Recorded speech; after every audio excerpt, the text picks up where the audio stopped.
நூல் குறித்து ஆழமான பார்வையும் ஒரு புனைவை அணுகுமுறையையும் வெளிப்படுத்திய தூயன் அவர்களுக்கு நன்றி. அடுத்ததாக தனது உடனுறை இடாகனி நூல் குறித்து ஏற்புரையை வழங்க மஞ்சுநாத் அவர்களை அழைக்கிறோம். மஞ்சுநாத் தீவிர வாசிப்பாளர், விமர்சகர், பயணி, வரலாற்று ஆய்வாளர், சித்த மருத்துவத்தின் மருந்து செய்யும் கலையில் திறன் பெற்றவர், புதுச்சேரி அரசின் ஆயுஷ் துறையில் மூத்த சித்த மருத்துவ மருந்தாளுநர். குதிரைக்காரனின் புத்தகம், உடனுறை இடாகினி ஆகிய சிறு கதை தொகுப்புகளும் டால்ஸ்டாயின் 3 கண்கள் கட்டுரை தொகுப்பும் வெளிவந்துள்ளன. சமீபத்தில் வெளிவந்த இவரது முதல் நாவல் அப்பன் திருவடி வாசகர்களிடம் நல்ல வரவேற்பை பெற்றுள்ளது. வணக்கம் நண்பர்களே. உடனுறை இடாகினி குறித்து தூயன் அவர்கள் ஒரு சிறப்பான ஒரு விமர்சன பார்வையை முன்வைத்தார். முதல்ல நான் எப்பயுமே ஒரு வாசகனாக தான் இருக்கிறதுக்கு விருப்பப்படுவேன். வாசகனாக தான் இருக்கிறேன். தொடர்ந்து படிக்கும்போது ஏதோ ஒரு தமிழ் இலக்கியத்தில் ஏதோ ஒரு இடம் வந்து வெற்றிடமாக இருக்கிற மாதிரி எனக்கு தோணுச்சு. சரி, அதனால தான் யாரும் சொல்லாத ஒரு இடத்தையோ இல்லை யாரும் சொல்லாத ஒரு கருப்பொருளையோ வச்சு எழுதணும்னு தோணுச்சு. அந்த மாதிரி தான் நான் எழுதுறதுக்கு வந்தேன். எழுத வரும்போது எல்லாருமே ஒரு இலக்கிய கோட்பாட்டோட வருவாங்க. நான் வந்து கானாசுவோட இலக்கிய கோட்பாடோட வந்தேன். அவருடைய இலக்கிய கோட்பாடு என்னன்னா, இலக்கியவாதிக்கு எந்த ஒரு இலக்கிய கோட்பாடும் கிடையாது. அவன் போகிற போக்கில் எழுதுறது தான் இலக்கியம்.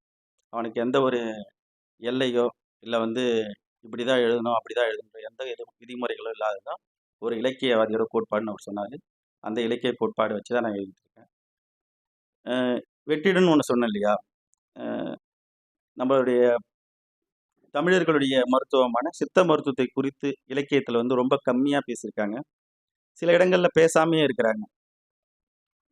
எல்லாருக்கும் தெரிஞ்ச விஷயங்கள் நம்ம பேசுறதோட சித்த மருத்துவத்தில் சில முக்கியமான ஒரு விஷயங்கள்லாம் இருக்குது. அதை இலக்கியத்தில் சொன்னால் எப்படி இருக்குன்றதா என்னுடைய பார்வையாக இருந்துச்சு. இன்னொரு விஷயம் இமயமலை குறித்து. இமயமலைக்கு எல்லாரும் போயிருப்பாங்க. இமயமலையுடைய நிலப்பரப்பு குறித்து பேசியிருப்பாங்க. ஆனால் இமயமலைன்றது அந்த நிலப்பரப்பு மட்டும் இல்லை, அந்த நிலப்பரப்புக்குள்ளே வாழக்கூடிய மக்கள், அவங்களுடைய பிரச்சனைகள், அவங்க நாம் பயணம் செய்யக்கூடிய 6 மாதங்களில் மட்டும் அந்த இமயமலை கிடையாது.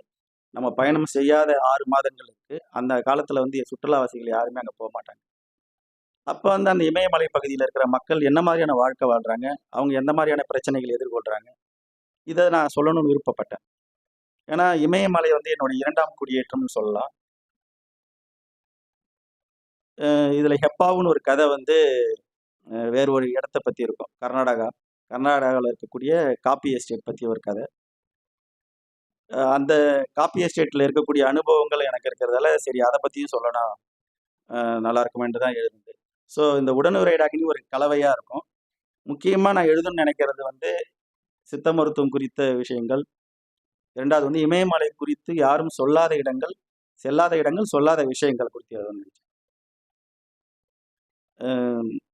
அப்பன் திருவடி ஒரு திட்டமிட்டு எழுதப்பட்ட நாவல் கிடையாது. ஒரு அனுபவத்தின் அடிப்படையில் எழுதப்பட்ட நாவல் தான். இதில் இருக்க கதைகள் கூட நிறைய பேரை வந்து முக்கியமாக ரீச் ஆகிருக்கிறது காரணம் உடனுறை இடாகினி கதைகளில். அதுவும் அனுபவத்தின் அடிப்படையில் தான் எழுதப்பட்ட கதைகள். திட்டமிட்டு எழுதப்படுற எந்த ஒரு விஷயமும் வந்து சீக்கிரம் முடிகிறது கிடையாது.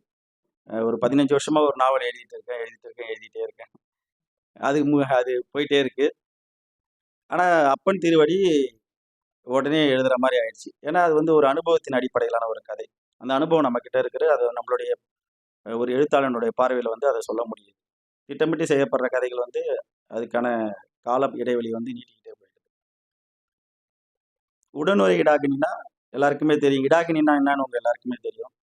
ஒன்று பேயாக இருக்கணும், இல்லை தெய்வீகமாக இருக்கணும். ஒரு கலாச்சாரத்தில் இடாகினின்றதை வந்து பேயாக பார்க்குறாங்க. இன்னொரு கலாச்சாரத்தில் வந்து அதை வந்து தெய்வீகமாக பார்க்குறாங்க. இப்போ நம்ம பாம்பு வந்து ஒரு கலாச்சாரத்தில் தெய்வீகமாக பார்ப்பாங்க, இன்னொரு கலாச்சாரத்தில் அது பிசாசு தன்மையாக பார்ப்பாங்க. இந்த 2 தன்மையுமே ஒரு மனிதனுக்குள்ளே இருக்குது. அவன் தெய்வீகத்தன்மையோடு இருக்கானா இல்லை பிசாசு தன்மையோட சமூகத்தில் இருக்கானான்றது அந்தந்த மனிதனுடைய அனுபவம், அவன் வச்சிருக்கிற நோக்கங்கள் பொறுத்த விஷயம். ஸோ அது ஒரு உளவியல் சித்தாந்தம். அந்த உளவியல் அந்த மனிதன் புரிஞ்சுக்கினானா அவனால் வந்து இயல்பாக இந்த சமூகத்துக்கு என்ன செய்ய முடியுமோ அதை செய்ய முடியும். ஸோ அந்த மாதிரி ஒரு நோக்கத்தில் தான் அந்த உடனுறை இடாகினி கதைகளும் எழுதப்பட்டது. ஒவ்வொருத்தங்களுக்கும் ஒரு பார்வை இருக்கும். இந்த உடனுறை இடாகினியில் இருக்க கதைகள் நம்ம ஒரு நோக்கத்தில் நம்ம ஒரு பார்வையில் எழுதுறோம். எழுத்தாளனுடைய ஒரு பார்வையில் எழுதுறோம்னா வாசகர்கள் அதை புரிஞ்சிக்கக்கூடிய விதம் வந்து வேற மாதிரியா இருக்கு.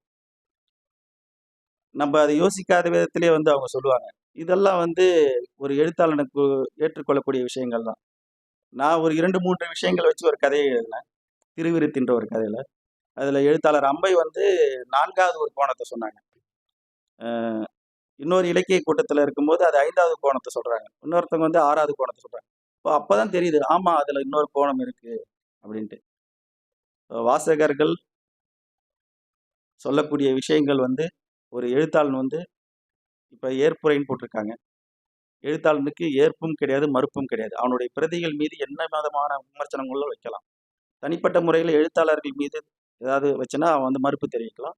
ஆனா அவங்க பிரதிகள் எழுதி அது பப்ளிஷர் கிட்ட குடுத்த பிறகு, அது வந்து எழுத்தாளருக்கு சொந்தம் கிடையாது. இப்ப அதுக்காக நம்ம நெறைய சண்டைகள்லாம் பார்க்க தேவையில்ல. அது வாசகர்களுக்கு சொந்தமானது. அது அவங்க பார்த்துப்பாங்க அந்த பிரதிய. இப்ப தூயன் வந்து அவரு உடனூர் இடாகினி அவர பார்த்த விதம் மகிழ்ச்சி. அவருக்கு என்னுடைய நன்றி. இங்க வந்திருக்கிற நண்பர்கள் அனைவருக்கும் நன்றி. இதை ஏற்பாடு செய்த எதிர் வெளியீடு அமைப்பிற்கும் எனக்கு நன்றி. வணக்கம்.